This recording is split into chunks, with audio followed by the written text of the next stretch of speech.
vaqueiro depois de velho fica do campo afastado, expira pra ver se sente cheiro de cavalo ligado. Cultura do vaqueiro. Quando sente sai chorando, quando a boia lembrando tudo que fez ao passado.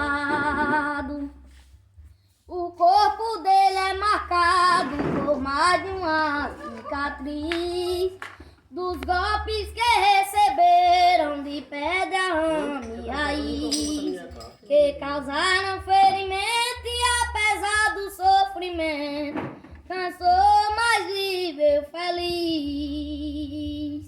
Recorda o passado e diz: não tenho mais condição.